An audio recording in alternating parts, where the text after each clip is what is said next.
Hello again. Walter Rauschenbusch, page 34 of Christianity and the Social Crisis, talking about the difference between the prophetism of the writing prophets and the rise of apocalyptic. And Walter Rauschenbusch writes this way: when the life of the nation withered away under the mailed fist of an alien power, and the attainment of future improvements was torn from its control, the character of the national hope underwent a gradual change. It was never surrendered. However, individualistic religion became. It never abandoned the collective hope as the real consummation of religion. The restoration of the temple after the exile was held as a pledge of the national restoration that was to follow. The tense personal obedience to the minutiae of the law in post-exilic Judaism was only the condition for the full blessing of God on the nation. Jehovah was always the God of an organized society and not of a disconnected mass of individuals. The book of Daniel is an interpretation of international relations and events, a program for history to follow. But when the weight of foreign empire was so overwhelming and crushing that even the boldest hope could see no adequate resources in the people, the catastrophe that would break this power was conceived as a supernatural cataclysm out of all relation to human activity. By contrast with foreign religious life during the exile, the belief in a great organized kingdom of evil had become a vital part of Jewish thought. And the Jews saw behind the oppressive human forces the shadowy and sinister forms of demon powers that could be overcome only by archangels and heavenly armies. When religion was driven from national interests into the refuge of private life, it lost its grasp of larger affairs, and the old clear outlook into contemporary history gave way to an artificial scheme.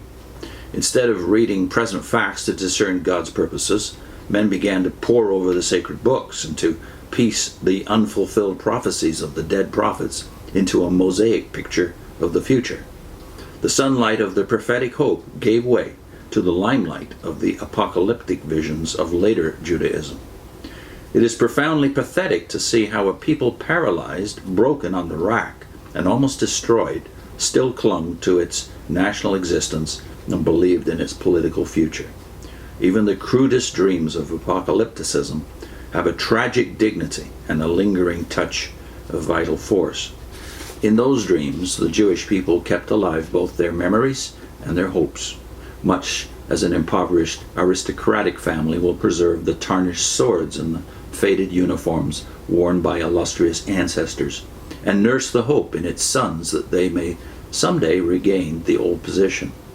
But it is a mistake to look for political wisdom in a people that had no politics. Bands of foreign political refugees gathered in England have often dreamed intensely of the liberation of their fatherland, but they have rarely planned wisely, and usually failed to take account of changes since they left their home. Yet the unhistorical and artificial schemes of apocalypticism have been and are now more influential in shaping the imagination of Christian men about the future course of history than the inspired thoughts of the great prophets. Men still rival the rabbis in learned calculations that somehow never turn out correct, and follow wandering lights which have thus far disappointed and led astray all that have ever followed them. So those of us who have fled apocalyptic cults know exactly what Rauschenbusch is talking about. It's ironic that he wrote this, of course, in 1907, when most of the prophetic failures hadn't happened yet, both in Watchtower Land and in the other cults that focused upon the apocalyptic books, specifically Daniel and Revelation. I'll put a link on your screen to Leon Morris, a great New Testament scholar and theologian, his little work on apocalyptic.